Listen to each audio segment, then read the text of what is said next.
അസ്സലാമു അലൈക്കും. ഓർമ്മയിലൊരു നിലാവിൻ്റെ എപ്പിസോഡിലേക്ക് നിങ്ങളെല്ലാവരെയും ഹൃദയപൂർവ്വം സ്വാഗതം ചെയ്യുന്നു. എന്താണ് പരിച? പരിച മൂർച്ചയേറിയ ആയുധങ്ങളെ തടുക്കുന്ന ഒന്നാണ്. വ്രതം ഒരു പരിച പോലെയാണെന്ന് നബി സല്ലല്ലാഹു അലൈഹി വസല്ലം നമ്മളെ പഠിപ്പിച്ചിട്ടുണ്ട്.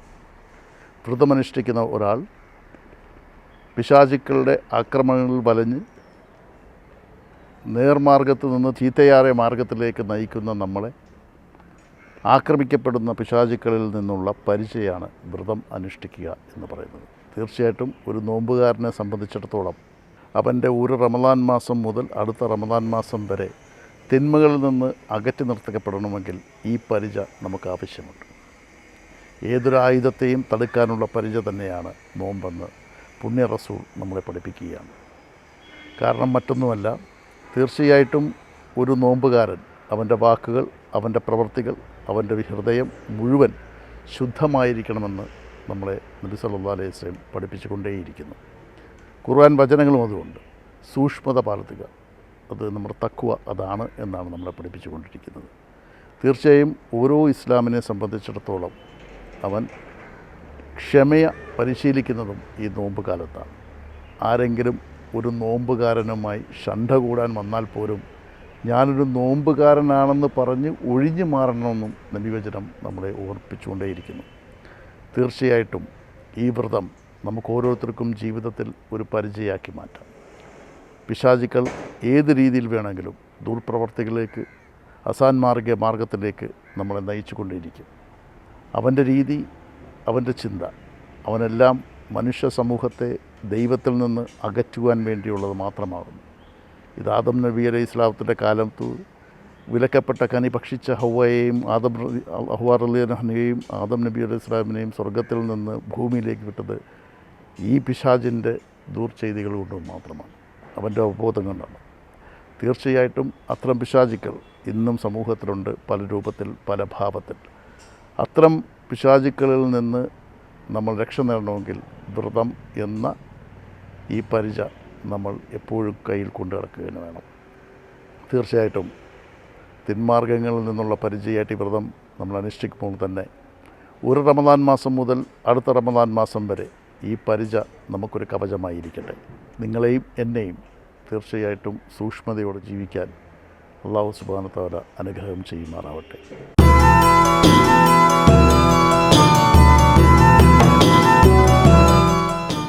അസ്സലാമു അലൈക്കും.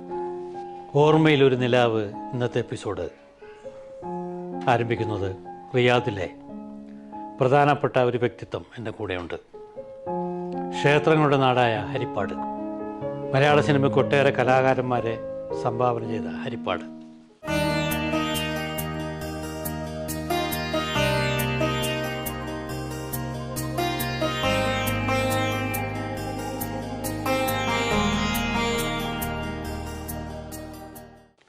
ഹരിപ്പാടെന്നും പ്രശസ്തമായ ഒരു നാടാണ് കേരളത്തിലെ. പ്രവാസികൾ പൊതുവെ ഹരിപ്പാടെന്ന് കുറവാണ്. എങ്കിലും എൻ്റെ കൂടെയുള്ള അബ്ദുൽ മജീദ് അലിയാർ. മജീദ് റിയാദിലെത്തിയിട്ട് വർഷങ്ങളേറെയായി. ഇവിടെ അറിയപ്പെടുന്ന എല്ലാവിധ കലാ, കായിക, സാംസ്കാരിക രംഗത്ത് തിളങ്ങി നിൽക്കുന്ന ഒരു വ്യക്തിത്വമാണ് മജീദ്.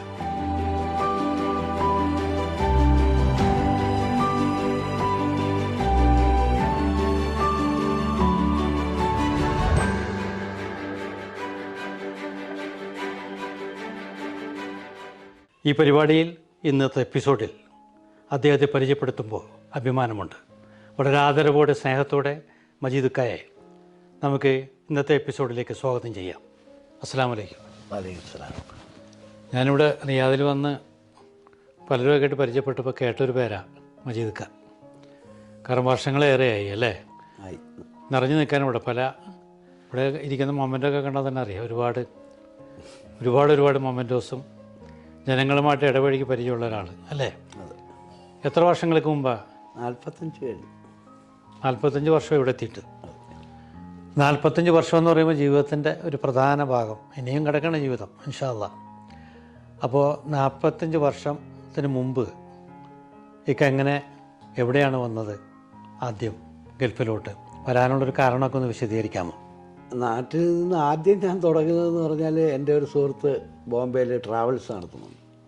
അപ്പോൾ അദ്ദേഹത്തിന് ഈ ആൾക്കാരെ ഇവിടുന്ന് നാട്ടിൽ നിന്ന് എത്തിച്ചു കൊടുക്കുമായിരുന്നു ഞാൻ ഗൾഫിലോട്ട് വരാൻ വേണ്ടി. മേശന്മാർ, കാർപ്പൻറ്റർമാർ, ഈവൻ ലേബർ ആണെങ്കിലും അവരെ അവിടെ കൊണ്ടുപോയി നമ്മളിതെല്ലാം പഠിപ്പിക്കും. അപ്പോൾ ഒരു ട്രേഡ് മാൻ ആകുമ്പോൾ ഇച്ചിരി ശമ്പളമൊക്കെ കൂടുതൽ കിട്ടും. അതെ. അവിടെ കൊണ്ടുവന്ന് റൂമിൽ ഫുഡും കാര്യങ്ങളൊക്കെ കൊടുത്ത് അവരെ ജോലി പഠിപ്പിച്ച് പെയിൻറ്റർ, മേശൻ, ഇങ്ങനെയൊക്കെയുള്ള ജോലി ചെറിയ രീതിയിൽ പഠിപ്പിക്കും വിടും. അങ്ങനെ ഞാൻ ഒരു സർവീസ് ചെയ്തുകൊണ്ടിരുന്നു. അവന് നമുക്കും വയസ്സില്ലാതെ ഇങ്ങോട്ട് വരാൻ പറ്റത്തില്ല, മിനിമം 18 മേളോട്ട് വേണം. അങ്ങനെയാണ് ലാസ്റ്റ് 18 കഴിഞ്ഞപ്പോഴത്തേക്ക് ഞാനും പാസ്പോർട്ടൊക്കെ എടുത്തിട്ട് ബോംബെക്ക് വന്നു. അവിടെ വന്ന് കുറച്ച് നാൾ അവിടെ ജോലി ചെയ്ത് ബോംബെ ഹൈയിലൊരു ജോലിയൊക്കെ ഇലക്ട്രീഷ്യനായിട്ട് കിട്ടി. ഞാൻ ഇലക്ട്രീഷ്യൻ പഠിച്ചിട്ടാണ് പോയത്. അങ്ങനെ അവിടെ ബോംബെ ഹൈയിലൊരു ജോലി കിട്ടി. അപ്പോൾ അതിൽ നിന്ന് കുറേ പൈസയൊക്കെ കിട്ടി. ബാക്കി പൈസ നമ്മളോട് ഇട്ട് ആണ് വിസയ്ക്ക് ഏർപ്പാടാക്കി. ആദ്യം ദമാമിലാണ് വരുന്നത്. ആദ്യം വരുന്നത്. സൗദി തന്നെ തിരഞ്ഞെടുത്ത് എന്താന്ന്? അന്ന് സൗദിയിലാണ് കൂടുതൽ ആൾക്കാർ വരുന്നത്. കൂടുതൽ ഓപ്പർച്യൂണിറ്റികളുള്ളതും സൗദിയിലാണ്. പണ്ട് നമ്മൾ പേർഷ്യ എന്ന് പറയുന്നത് ഇറാഖാണ്. ഇറാനാണ് പേർഷ്യ എന്ന് പണ്ട് പറഞ്ഞത്. പക്ഷെ എന്നാലും സൗദിയാണ് അന്നത്തെ ഇന്നും ഏറ്റവും മെച്ചമായ GCC കൺട്രീസിലെ ഏറ്റവും വലിയ ഭൂപ്രദേശം ഏറ്റവും കൂടുതലുള്ളത്. പിന്നെ മക്ക മദീനയൊക്കെ ഉള്ള ചരിത്രം നാടാണ്. അതാണ്. അപ്പോൾ എല്ലാവർക്കും ഇഷ്ടം വരാൻ സൗദിയാണ്. ദമാമിലൊന്നിറങ്ങി. അറാംകോയിൽ സബ് കോൺട്രാക്റ്റ് ആയിരുന്നു. അതിൽ ഒരു 2 വർഷത്തിനടുത്ത് അവിടെ ജോലി ചെയ്തു. അറാംകോ ഒരുപാട് മലയാളികൾ ജോലി ചെയ്യണം. ഒരുപാട് പേരുണ്ട്. അതെല്ലാം ഈ കൂടുതലും ഡയറക്റ്റ് അല്ല, അറാംകോ ഡയറക്റ്റ് അല്ല, ബട്ട് സബ് കോൺട്രാക്റ്റാണ്. പക്ഷേ അവിടെ നല്ല ജോലിയായിരുന്നു, അത്യാവശ്യം ശമ്പളമൊക്കെ ഉണ്ടായിരുന്നു. പക്ഷേ കോൺട്രാക്റ്റ് ഫിനിഷ് ആയപ്പോൾ അവർ എക്സിറ്റ് ചെയ്തു. അങ്ങനെ വന്ന് രണ്ടാമത് വീണ്ടും അടുത്തൊരു വിസയ്ക്കാണ് റിയാദിലെത്തുന്നത്. നാട്ടിൽ പോയിട്ട് പിന്നെ വന്ന് റിയാദിൽ വരണം. അപ്പോൾ ദമാമിൽ എത്ര വർഷം നിന്ന്? 1.5 വർഷം കഴിഞ്ഞ്. 2 ദമാമിലപ്പോൾ കുറച്ചാൾ നിന്നുള്ളൂ. പരിശുദ്ധ റംദാൻ കാലമാണ്. നോമ്പ് 5. മജീദ് ഖാൻ ഓർമ്മയിലെ ആദ്യ നോമ്പിൻ്റെ വിശേഷങ്ങളൊന്ന് പറയാമോ? നോമ്പ് പിടിച്ച കുഞ്ഞിലെ പോലെ എന്ന് പറഞ്ഞാൽ ഒരു പ്രായം അറിയാൻ പ്രായമായപ്പോൾ മുതൽ. അപ്പോൾ അന്ന് എൻ്റെ ഒരു ഓർമ്മയെന്ന് പറഞ്ഞാൽ ഞങ്ങളുടെ നാട്ടിൽ പള്ളിയിൽ കഞ്ഞി ഓരോ വീട്ടിൽ നിന്നാണ്. ജീരകക്കഞ്ഞി അന്ന് ഓരോ വീട്ടിൽ നിന്നാണ്. ഒന്നീ പള്ളി വെച്ചുണ്ടാക്കും, അല്ലെങ്കിൽ വീട്ടിൽ നിന്ന് ഉണ്ടാക്കി കൊണ്ടുവരും. അപ്പം എല്ലാ ദിവസവും ഉണ്ട്. അപ്പോൾ കറക്റ്റായിട്ട് നമ്മളെല്ലാവരും കഞ്ഞി മേടിക്കാനായിട്ട് പാത്രമായിട്ട് അവിടെ പള്ളിയിൽ നിൽക്കുക. അപ്പോൾ അന്നത്തെ ദിവസം ഒരാളുടെ വീട്ടിൽ നിന്ന് കൊണ്ടുവന്നില്ല. എന്തോ പറ്റിയെന്ന് അറിയത്തില്ല, അള്ളാഹുവാരം. പക്ഷേ സംഭവം കൊണ്ടുവന്നില്ല.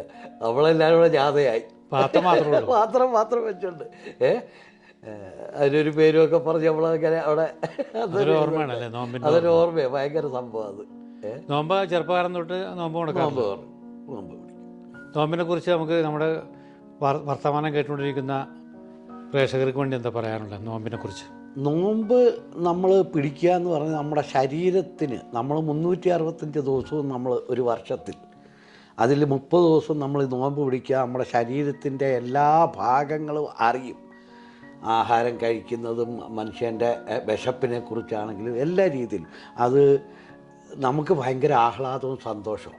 നോമ്പെന്ന് പറയുന്നത് ആ ഒരു മാസം എന്ന് പറഞ്ഞാൽ വ്രതം അനുഷ്ഠിക്കുക, അതുപോലെ പള്ളി നമസ്കാരം കൃത്യമായിട്ട് നമസ്കരിക്കുക, സക്കാത്ത്, അങ്ങനെ ഒരുപാട് കാര്യങ്ങൾ. അത് നമുക്ക് വളരെ ഒരു വർഷത്തിൽ കിട്ടുന്ന ഒരു വലിയ ഒരു പുണ്യമാണ്. കണ്ണും കാതും ഒക്കെ നോമ്പാണ്. സംസാരം, നോട്ടം, അല്ലേ? ഏറ്റവും വലിയ ശരിക്കും പറഞ്ഞ ശരിയായ ഇസ്ലാം മത നമ്മൾ ഇസ്ലാം മത വിശ്വാസികൾ മാത്രമല്ല, അല്ലാത്തൊരു നോമ്പ് പിടിക്കുന്നുണ്ട്. ഇപ്പം എൻ്റെ ഒരുപാട് സുഹൃത്തുക്കൾ അല്ലേ, ഒരുപാട് സുഹൃത്തുക്കൾ അവർ നമ്മുടെ കൂടെ നോമ്പ് പിടിക്കും, നോമ്പ് തുറക്കും. അവരല്ലാണ്ട് വേറെ ഒരു കാര്യത്തിനും അവർ വേറെ ഇല്ല. അല്ലെങ്കിൽ അവർക്കും അതൊരു മനസ്സിലായി ഇത് നല്ലൊരു കാര്യമാണ്. അത് മാത്രമല്ല, നമ്മൾ ഒരു നമ്മുടെ സുഹൃത്തുക്കൾ വിളിച്ചിട്ട് നോമ്പ് തുറപ്പിക്കുമ്പോൾ നമുക്ക് കിട്ടുന്ന സംതൃപ്തി വലുതാണ് വലുതാണ് അല്ലേ? അതെ, തീർച്ചയായിട്ടും. അവരുടെ സന്തോഷം ഒരു സമത്വത്തിൻ്റെ ഒരു ഭാഗം കൂടിയാണ് ശരിക്കും പറഞ്ഞത്. തീർച്ചയായിട്ടും. ഇത്രയും വർഷങ്ങളെന്ന് പറയുമ്പോൾ ഇവിടുത്തെ അറബ്സായിട്ട് കാക്ക് വലിയ ബന്ധമുണ്ടാവും. അതിന് അത്ര വലിയ ബന്ധമുള്ള ആൾക്കാർ ഒരു പക്ഷേ റിയാദിൽ ചുരുക്കമായിരിക്കാം. അറബികളെക്കുറിച്ച് ഒന്ന് പറയാമോ? ഏകദേശം ഒരു നല്ല 90% നല്ല ആൾക്കാരാണ്. ഒരു 10% പിന്നെ കാണും കുറച്ച് മോശം മീൻസ് നമ്മളൊരുമായിട്ട് കൂടുതൽ അങ്ങനെ ഇതിന് പോകില്ല. നല്ല ആൾക്കാരാണ് നമ്മുടെ സ്പോൺസേഴ്സ്. എനിക്ക് 4-5 സ്പോൺസർമാരാണ്. അവരൊക്കെ നല്ല രീതിയിലാണ് നമ്മളുമായിട്ട് ബന്ധം. ആരും ഒരു മോശമായിട്ടോ മറ്റുള്ള കാര്യങ്ങൾ. ഇപ്പം ഞാൻ എൻ്റെ ഓൺ വിസയാണ്. അതിൻ്റെ പേര് ഞാൻ ഒരു സ്ഥാപനം മാത്രമേ തുടങ്ങിയിട്ടുള്ളൂ, ഒരു റെസ്റ്റോറൻറ്റ്. അത് സർവീസ് സെക്ടറിലുള്ള വിസയാണ്. അതിൻ്റെ പേരിൽ ഒരു സ്ഥാപനം മാത്രം. സർവീസ് സെക്ടർ എന്ന് പറയുമ്പോൾ സർവീസിലുള്ള എല്ലാ കാര്യങ്ങളും ചെയ്യാം. 10-90 ഐറ്റംസ് ഉണ്ട്. അതിൽ ഈ റെസ്റ്റോറൻറ്റ്, അതുപോലെ കാഫ്റ്റേരിയ, ഓയിൽ ചേഞ്ച്, പഞ്ചർ, ലോണ്ടറി, അങ്ങനെയുള്ള സർവീസ് സെക്ടർ. ട്രേഡിംഗ് എന്ന് പറയുമ്പം സൂപ്പർ മാർക്കറ്റ്, പെട്രോൾ പമ്പ്, അതെല്ലാം അങ്ങനെ. പിന്നെ ഇതൊക്കെ നേരത്തെ മുതലേ ഓരോ സൗദികളുടെ പേരിലായതുകൊണ്ട് അവരുടെയും നമുക്ക് മാറ്റി നമ്മുടെ പേരിലോട്ടാക്കാനും നമുക്കൊരു വിഷമം. കാര്യം അവർക്കൊക്കെ ജീവിത പ്രശ്നം, അവർ ഇതുകൊണ്ട് നമ്മുടെ കൂടെ ജീവിക്കുന്നു. അങ്ങനെ അങ്ങ് പോട്ടെ എന്ന് വിചാരിക്കുന്നു. മലയാളികളോട് ഇവർക്ക് ഒരു പ്രത്യേക താല്പര്യമുണ്ട്. തീർച്ചയായിട്ടും. കാരണം വെച്ചാൽ ഒരുപാട് മലയാളികളിവിടെ വന്നിട്ട് നല്ല രീതിയിൽ ബിസിനസ് ചെയ്യും. ഒരുപാട് പേര് അല്ലേ? ഒരുപാട് പേര് വളരെ ഹൈ പൊസിഷനിൽ വളരെ വലിയ രീതിയിൽ ജീവിക്കുന്ന ഒരുപാട് നല്ല ആൾ. ഇന്ത്യൻസിൽ എനിക്ക് തോന്നുന്നത് ഏറ്റവും കൂടുതൽ ഗൾഫിലുള്ളത് കേരളൈറ്റ്സ് ആയിരിക്കും. അതെ, ആണല്ലേ? കൂടുതലും. അതെ, ഇവിടെ തന്നെയാണ്. ഇവിടെയാണെങ്കിലും മറ്റ് GCCയിലെല്ലായിടും കേരളൈറ്റ്സ് ആയിരിക്കും ഏറ്റവും കൂടുതലുള്ളത്. അതെന്താ നമ്മളെ കുറിച്ച് തന്നെ മലയാളികളെന്ന് പറയുമ്പോൾ ഈ അറബികൾക്ക് ഭയങ്കര ഇഷ്ടമാണ്. എനർജറ്റിക്കാണ് അവർ. ഒരു നല്ലൊരു ശതമാനം ആൾക്കാരും സത്യസന്ധരാണ്, മിടുക്കരാ. ജോലിയുടെ കാര്യത്തിൽ തിരിച്ച് പറയത്തില്ല. നമ്മളെടുക്കുക അവരിപ്പോൾ എന്തെങ്കിലും ദേഷ്യത്തിൽ പറഞ്ഞാലും നമ്മൾ സഹിക്കും. കാര്യം നമുക്ക് നമ്മുടെ കുടുംബം എന്നുള്ള ആ ഒരു ഇത് നമ്മുടെ ഉള്ളിലുണ്ട്. അത് വെച്ചിട്ട് നമ്മളവരെ അതവർക്ക് വലിയൊരു ഇതാണ്. അതുപോലെ ബിസിനസ് രംഗത്താണെങ്കിലും ഒരു കാര്യം നമ്മളെ ഏൽപ്പിച്ചാൽ നമ്മളത് നല്ലപോലെ കൊണ്ടു നടക്കും. സിൻസിയറായിരിക്കും. അതെ, അതൊക്കെ വെച്ചിട്ട് അവർ നല്ല ഇതാണ്. പണ്ട് കാലത്തൊക്കെ മലയാളികളെ മതിയെന്ന് മാത്രം വന്ന് നമ്മളൊക്കെ പറയും. ഇന്ത്യൻസ് എന്ന് പറയുന്നതിൻ്റെ അകത്ത് മലയാളികളെ മതിയെന്ന് പറയും ജോലിക്ക്. നമുക്ക് വലിയ ക്രെഡിറ്റ്. എനിക്കൊരു സ്ഥാപനം തുടങ്ങണം, ആരെങ്കിലും നിൻ്റെ ഫ്രണ്ട്സ് ഉണ്ടോ ഒരാളെത്ത എന്ന് നമ്മളൊക്കെ വന്ന് ഇങ്ങോട്ട് പറയും. അപ്പം അങ്ങനെ ഒരുപാട് പേര് നമ്മൾ സജസ്റ്റ് ചെയ്തിട്ടുണ്ട്. നമ്മളിന്നിപ്പോൾ കേൾക്കുന്ന GCCയിലെ ഏറ്റവും മാറ്റം വന്നുകൊണ്ടിരിക്കുന്ന വലിയ രാജ്യം, അല്ലെങ്കിൽ വലിയ രാജ്യം സൗദി, ഏറ്റവും കൂടുതൽ ഡെവലപ്മെൻറ്റ് വന്നുകൊണ്ടിരിക്കുന്നത് സൗദി അറേബ്യയിലാണെന്നാണ്. ഒക്കെ നേരി കാണുകയാണ് ആ ഡെവലപ്മെൻറ്റ്. അത് നമ്മുടെ പ്രേക്ഷകർക്ക് കേൾക്കാൻ താല്പര്യമുണ്ടാവും. അതിനെക്കുറിച്ചൊന്ന് പറയാമോ? സാറേ, ഇവിടുത്തെ ഡെവലപ്മെൻറ്റിനെ കുറിച്ച് പറയുകയാണെങ്കിൽ നമുക്ക് കണ്ണ് തുറന്ന് നോക്കുമ്പോഴുള്ള വ്യത്യാസം എന്ന് പറഞ്ഞാൽ നിയോം പ്രൊജക്റ്റ്, കിദിയ, അങ്ങനെയുള്ള മെയിൻ പ്രൊജക്റ്റുകൾ, അതുപോലെ സൗദി അറേബ്യയുടെ എല്ലാ ഭാഗവും ഒരു പ്ലോട്ട് പോലും മീൻസ് ഒരു സ്ഥലങ്ങൾ ഉള്ള അത് കാലിക്കിടാൻ പാടില്ല എന്നാണ് ഗവൺമെൻറ്റിൻ്റെ റൂള്. അതിൻ്റെ ഓണർ അവിടെ ബിൽഡിങ് വെച്ച് എന്താണെന്ന് വെച്ചാൽ ചെയ്തോ. നിയോൺ പ്രോജക്റ്റിൻ്റെ ഒക്കെ പണി തുടങ്ങി കഴിഞ്ഞാൽ എല്ലാം തുടങ്ങി നടന്നുകൊണ്ടിരിക്കുകയല്ലേ, എല്ലാം നടന്നുകൊണ്ടിരിക്കുക. അപ്പോൾ അത് കഴിയും. എത്ര വർഷം കൊണ്ട് കഴിയും ഏകദേശം? അതെല്ലാം 30ക്ക് മുമ്പായിട്ട് 2030ക്ക് മുമ്പായിട്ട് ഈ പ്രൊജക്റ്റ് എല്ലാം ഫിനിഷാകും. അപ്പോൾ അങ്ങനെ വരുമ്പോൾ സൗദി അറേബ്യ GCCയിൽ ഏറ്റവും മുന്നിലായിരിക്കും. ഇപ്പം ലോകത്തിൽ വെച്ച് ഏറ്റവും വലിയ പ്രൊജക്റ്റുകളാണ് ഇപ്പം ചെയ്തുകൊണ്ടിരിക്കുന്നതല്ല. ഒരുപാട് പ്രൊജക്റ്റ്. സ്ത്രീകൾക്ക് കാറൊക്കെ ഓടിക്കപ്പോൾ ലൈസൻസായി. അവർക്ക് ഒറ്റയ്ക്ക് എവിടെ വേണമെങ്കിലും സഞ്ചരിക്കാം, കാർ ഓടിക്കാം. മറ്റേത് പർദ്ദ ഇട്ടുകൊണ്ട് പോകണം. ഇപ്പം പർദ്ദ ഒന്നും നിർബന്ധമില്ല. ആവശ്യമുള്ളവർക്കിടാം, ആവശ്യമില്ലാത്തവർക്കിടാം. അതെന്താണ് ഈ രാജാവിൻ്റെ ഒരു തീരുമാനങ്ങളായിരിക്കും. അദ്ദേഹം വിദ്യാഭ്യാസം ചെയ്ത് പുറത്ത് പോയി വിദ്യാഭ്യാസം ചെയ്ത് വന്ന ആ ഒരു ലെവലിൽ രാജ്യം ഡെവലപ്പ് ആണെങ്കിൽ ഇങ്ങനെയൊക്കെ പറ്റത്തുള്ളൂ അദ്ദേഹം മനസ്സിലാക്കി. ഇവിടുത്തെ ജനങ്ങൾ അത് അക്സെപ്റ്റ് ചെയ്തു. ഏറ്റവും കൂടുതൽ അല്ലെങ്കിൽ ജനങ്ങൾ എതിർത്താൽ ഇതൊന്നും പറയും. പക്ഷേ ജനങ്ങൾക്ക് ഏറ്റവും കൂടുതൽ സൗകര്യങ്ങൾ ചെയ്തു കൊടുത്തു അദ്ദേഹം. നല്ല തീരുമാനം. രാജാവ് അല്ലേ? ഓ, നല്ല തീരുമാനം. അദ്ദേഹം ഇപ്പോൾ ഏജറായില്ലേ കുറച്ച്? ആദ്യത്തെ മെയിനാൾ പ്രായമായിട്ടിരിക്കുക. പക്ഷെ എന്നാലും നല്ല ആരോഗ്യമാണ് ഇപ്പോഴും ഉണ്ട്. കുഴപ്പമില്ല. മകനാണ് കൂടുതലും കാര്യങ്ങൾ ചെയ്യുന്നത്. ഫാമിലിയെ കുറിച്ചൊക്കെ ഒന്ന് പറഞ്ഞില്ലല്ലോ. അങ്ങനെ കല്യാണം കഴിച്ചിരിക്കുന്ന ഹരിപ്പാടുന്ന. വൈഫിൻ്റെ പേര് ഷൈല. ഹൗസ് വൈഫാണ്. 35 വർഷം കഴിഞ്ഞ് കല്യാണം കഴിഞ്ഞിട്ട്. മക്കൾ 4 പേര്. മൂത്ത മോന് ഇപ്പോൾ ഇവിടെ ഉണ്ട്. എന്താ മോൻ്റെ പേര്? ഷംനാദ്. അദ്ദേഹം വൈഫുമായിട്ട് ഷോപ്പിനടുത്ത് തന്നെ താമസമുണ്ട്. പിന്നെ 3 പേരാണ്. മോൻ്റെ ബിസിനസ് സൂപ്പർ മാർക്കറ്റ്. നമ്മുടെ തന്നെ ഒരു സൂപ്പർ മാർക്കറ്റ് മോൻ നോക്കി നടത്തും. രണ്ടാമത്തെ മകനാണ്. അവനും കല്യാണം കഴിച്ചു, ഒരു കുട്ടിയുണ്ട്. മൂന്നാമത്തെ മോന് അവനിപ്പോഴ്. രണ്ടാമത്തെ മോൻ്റെ പേരെന്താ? ഷിഹാബ്. ഒച്ചിറയെന്ന കല്യാണം കഴിച്ച് ഇപ്പം ഖത്തറിലാണ് കുട്ടി. ഇവിടെ ഉണ്ടായിരുന്നു. ഇന്നിപ്പോൾ അവർ അങ്ങോട്ട് ഖത്തറിലേക്ക് പോയി. ബൈ റോഡ് പോയി തിരിച്ച് മോളെ കൊണ്ട് അവിടെ ആക്കിയിട്ട് തിരിച്ചു വരും. പിന്നെ മൂന്നാമത്തെ മോനും ഇവിടെ തന്നെ ഉണ്ട്. മോനിപ്പം ഷെഫ് പഠിക്കാൻ വേണ്ടിയിട്ട് ദുബൈക്ക് പോകാൻ നിൽക്കുകയാണ്. പെരുന്നാൾ താല്പര്യം. അവനിപ്പോൾ ആദ്യം BCom ഒക്കെ പഠിച്ചു. ഷോപ്പിൽ നമ്മുടെ കൂടെ തന്നെ ഉണ്ടായിരുന്നു. എന്നിട്ടിപ്പോൾ ഇത് പഠിക്കണമെന്നൊരു ആഗ്രഹം വന്നപ്പോൾ ഓക്കെ എന്ന് പറഞ്ഞു. അഡ്മിഷനൊക്കെ എടുത്തു വെച്ചേക്കുന്നു ദുബൈയിൽ. മക്കളെയൊക്കെ ബിസിനസ്സൊക്കെ ഏൽപ്പിച്ചിട്ട് അവർ നന്നായിട്ട് കൊണ്ടുപോകുന്നില്ല. അവർക്ക് അറിയത്തില്ലല്ലോ. അവരൊക്കെ ജീവിച്ചതെന്ന് പറഞ്ഞാൽ നമ്മളൊരു റൊട്ടി വാങ്ങിക്കാൻ അവരെ ഷോപ്പിൽ പറഞ്ഞു വിട്ടിട്ടില്ല.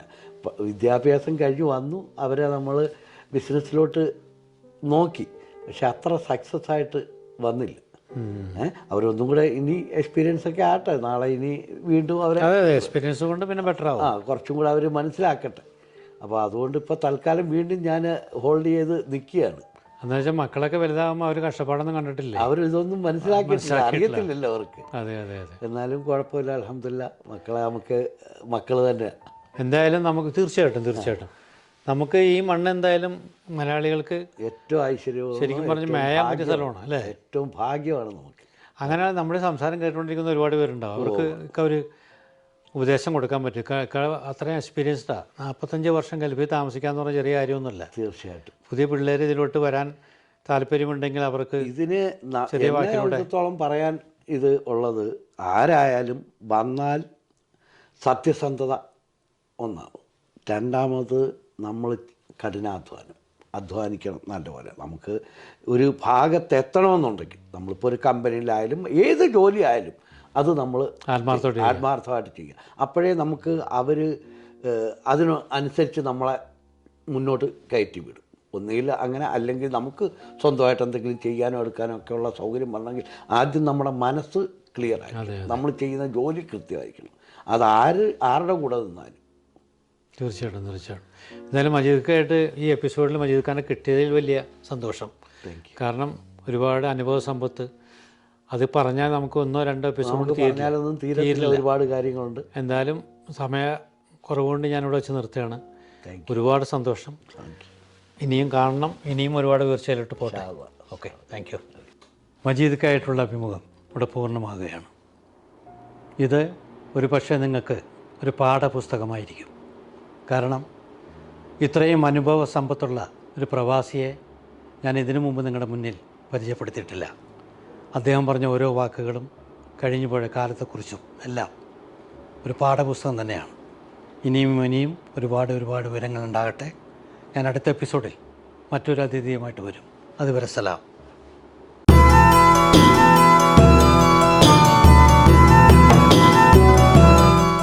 ഇന്ന് നമ്മുടെ അതിഥി റിയാദിന് വളരെ പ്രിയപ്പെട്ട ബാവക്ക. ഇത്രയധികം സീനിയോറിറ്റിയുള്ള ഒരു പ്രവാസിയെ ആദ്യമായിട്ട് ഞാൻ കാണുകയാണ്. ഇവിടെ കിട്ടുന്ന കുടുംബം എന്ന് പറയുന്നത് കൂട്ടുകാരാണ്. 45 വർഷം ജീവിതത്തിന്റെ വലിയൊരു ഭാഗം അറേബ്യയുടെ മണ്ണിലാണ് ചെലവാക്കിയിരിക്കുന്നത്. ഏറ്റവും കൂടുതൽ ബിസിനസ് നടക്കുന്നത് വലിയ മെച്ചവും കാര്യങ്ങളും ഉള്ളത് അറേബ്യയാണ്.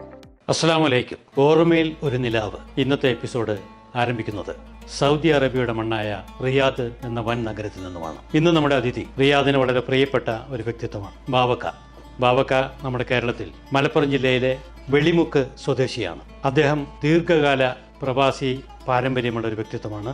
ഏകദേശം 45 വർഷങ്ങൾക്ക് മുമ്പ് മക്കയിലെത്തിയ ബാവക്ക.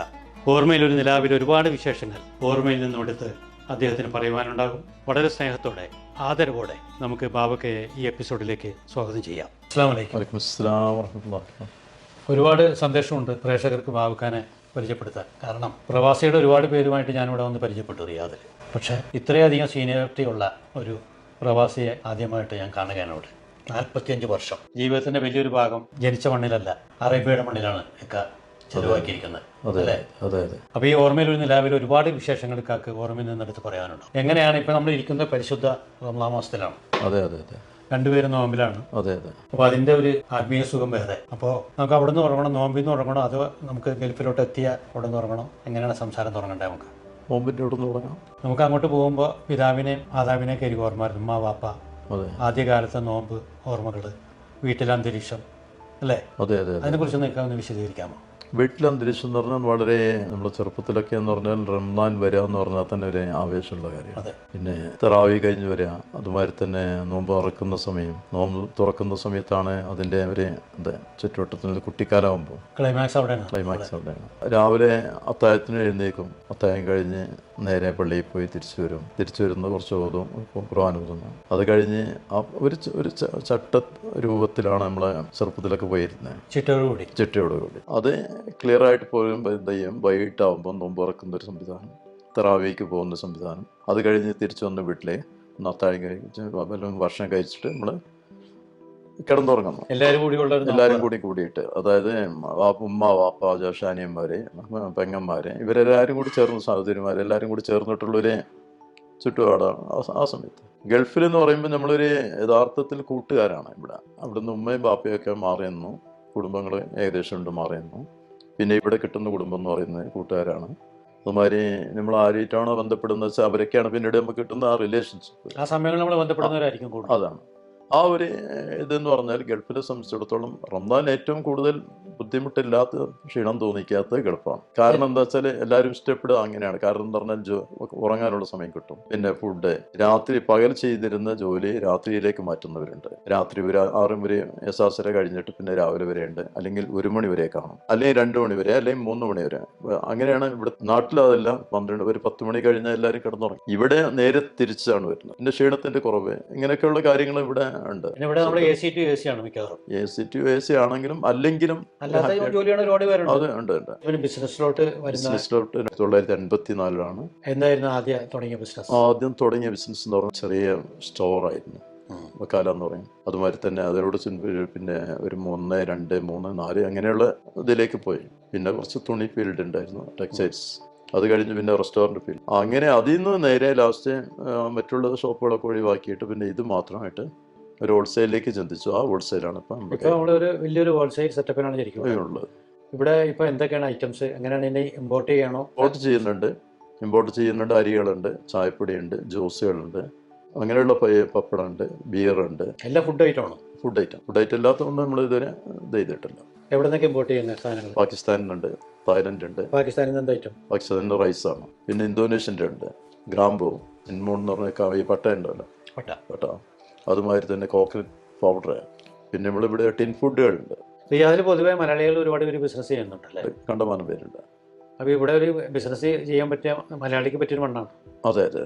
ഇവിടെ നിന്നല്ല, ഇപ്പം ഏറ്റവും കൂടുതൽ ബിസിനസ് നടന്നതൊക്കെ വലിയ മെച്ചവും കാര്യങ്ങളും ഉള്ളത് സൗദി അറേബ്യയാണ്. എന്തായാലും ഇത്ര നാളത്തെ പ്രവാസി ജീവിതം വളരെ സന്തോഷമാണ്. ഒന്നും ഉണ്ടായിട്ടില്ല. മറ്റുള്ളവർക്ക് കിട്ടാത്ത സൗഭാഗ്യം എന്ന് പറഞ്ഞാൽ ഇടയ്ക്ക് നമുക്ക് നാട്ടിലേക്ക് തിരിച്ചു പോയി കുടുംബത്തെ കണ്ട് തിരിച്ചു വരാൻ നമുക്ക് എപ്പോൾ വേണം. ഇപ്പം ഇവിടെ സൗദിയിൽ വന്ന മുതൽക്കേ എനിക്ക് കിട്ടിയ ചാൻസ് അതാണ്. എപ്പോൾ വേണമെങ്കിലും പോവാം, എപ്പോൾ വേണമെങ്കിൽ തിരിച്ചു വരാം. അങ്ങനെയുള്ള സ്പോൺസേഴ്സ് എനിക്ക് കിട്ടിയിട്ടുണ്ടായിരുന്നു. പ്രവാസി എന്ന രീതിയിൽ ബാബക്ക ഇവിടുന്ന് എത്തി അങ്ങോട്ട് നോക്കുമ്പോൾ ശരിക്കും പറഞ്ഞ ഒരു മനസമാധാനവും സന്തോഷമൊക്കെ തോന്നണം ഇവിടെ ഇരിക്കുമ്പോൾ. എന്ന് പറഞ്ഞാൽ ഇപ്പോഴത്തെ അന്തരീക്ഷത്തിൽ നമുക്ക് സേഫ് ആണെന്ന് എനിക്ക് ഒരിക്കലും പറയാൻ വയ്യ. ഇവിടുത്തെ ഓക്കെ, അവിടെ സേഫ് അല്ല. കാരണം അവിടെ ഈ അടിയും പിടിയും പരസ്പരം കലയിക്കലും വെട്ടലും കുത്തലും അല്ലേ. ഒരു അന്തരീക്ഷം എങ്ങനെയുണ്ടെന്നെങ്കിൽ എന്തിച്ചാൽ പോരാ. ഒരു ദിവസം ഭരിക്കാത്തവരാ, ഏതെങ്കിലും വെട്ടാനും കുത്താനും നിൽക്കാത്ത ഏതെങ്കിലും ഒരു ദിവസം കഴിഞ്ഞു പോകുന്നുണ്ടോ? ഇല്ല. അല്ല, ഞാൻ അതുകൊണ്ട് ചോദിച്ചു. ഞാൻ അവിടെ നിൽക്കുന്ന ഒരാളാണ്. ശരിക്കും നമ്മൾ പുറത്ത് നിൽക്കുമ്പോഴാണ് നമ്മൾ നാടിന്റെ ഒരു വ്യക്തമായിട്ട് അറിയാം. അതെ, തീർച്ചയായിട്ടും മനസ്സിലാവും. പുറത്ത് നിൽക്കുമ്പോൾ നമുക്ക് എന്താണ് നമ്മുടെ നാട്ടിൽ നടക്കുന്നതിനോട് സത്യം അറിയും. അപ്പോൾ ഈ ഇത്രയും സമയം ഭയങ്കര തിരക്കുള്ള ആളാണെന്നറിയാം. ആ തിരക്കിനിടയിൽ ഞങ്ങളോട് ഈ റമദാൻ മാസത്തിലെ വളരെ സ്നേഹത്തോടെ നല്ലൊരു പുതിയ തലമുറക്ക് ഉപദേശമൊക്കെ കൊടുത്ത് വളരെ ഭംഗിയായിട്ട് കാര്യങ്ങൾ അവതരിപ്പിച്ച് വലിയ സന്തോഷം. ഒരുപാട് നന്ദി. ഇനിയും വിജയത്തിലോട്ട് പോകാം. അസ്സലാമു അലൈക്കും.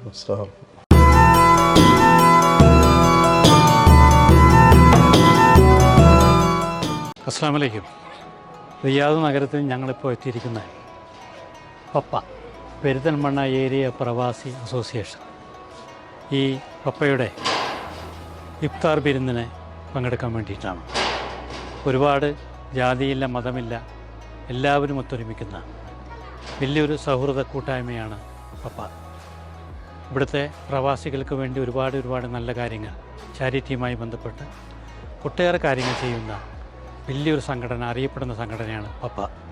പപ്പയുടെ ഈ പരിപാടിയിൽ എത്തുവാനും ഇതിൽ പങ്കെടുക്കുവാനും കഴിഞ്ഞാൽ ഒരുപാട് സന്തോഷമുണ്ട്.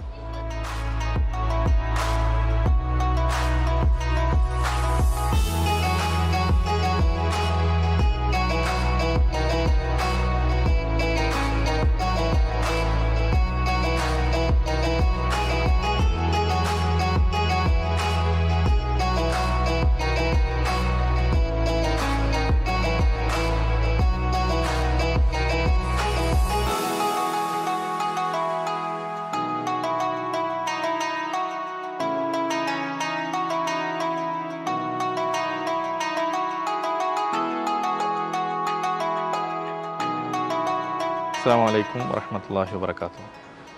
ഞാൻ മുഹമ്മദ് റഫീഖ്, പെരിന്തൽമണ്ണ സ്വദേശിയാണ്. റിയാദിൽ ജോലി ചെയ്യുന്നു. 14 വർഷത്തോളമായി ഞങ്ങൾ പെരിന്തൽമണ്ണ ഏരിയ താലൂക്ക് അടിസ്ഥാനത്തിൽ, താലൂക്ക് പരിധിക്കുള്ളിൽ പ്രവാസ ജീവിതം നയിച്ച് റിയാദിലെത്തിപ്പെട്ട മലയാളികളുടെ ഒരു കൂട്ടായ്മയാണ്. 14 വർഷങ്ങൾക്ക് മുന്നേ ഞങ്ങൾ രൂപീകരിച്ച ഒരു കൂട്ടായ്മയാണ് പെരിന്തൽമണ്ണ ഏരിയ പ്രവാസി അസോസിയേഷൻ പാപ്പ എന്ന പേരിലുള്ള ഈ സൗഹൃദ കൂട്ടായ്മ. എല്ലാ വർഷവും ഇഫ്താർ സംഗമം ഞങ്ങൾ സംഘടിപ്പിക്കാറുണ്ട്. റംസാൻ മാസത്തിൽ ഞങ്ങൾ ഒത്തൊരുമിച്ച് കൂടും, ഒരു ഇഫ്താർ മീറ്റ് സംഘടിപ്പിക്കാറുണ്ട്. അതുപോലെ ഈ 2024 ഈ 5ാമത്തെ നോമ്പിന് ഇന്ന് ഞങ്ങൾ ഒരുമിച്ച് കൂടി. വളരെയധികം സന്തോഷം. ഞങ്ങളുടെ അംഗങ്ങൾ ഒരുപാട് ആളുകൾ, കഴിയുന്ന എല്ലാ ആളുകളും ഇവിടെ എത്തിപ്പെട്ടു. ഞങ്ങൾക്ക് വളരെയധികം സന്തോഷമുണ്ട്. പെരിന്തൽമണ്ണക്കാരായ ആളുകൾ, ഇവിടെ റിയാദിലെത്തുന്നവർ ഞങ്ങളുടെ കൂട്ടായ്മയുമായി സഹകരിക്കണം, അംഗത്വമെടുക്കണമെന്ന് കൂടി അഭ്യർത്ഥിക്കുന്നു, അപേക്ഷിക്കുന്നു. ഇത് ഒരു പുതിയ അനുഭവമാണ്. എന്തായാലും ഈ വിരുന്നിൽ, പപ്പയുടെ വിരുന്നിൽ പങ്കെടുക്കാൻ കഴിഞ്ഞതൊരു മഹാഭാഗ്യമായി കരുതുന്നു. ഇനി നമുക്ക് അടുത്ത എപ്പിസോഡിൽ കാണാം.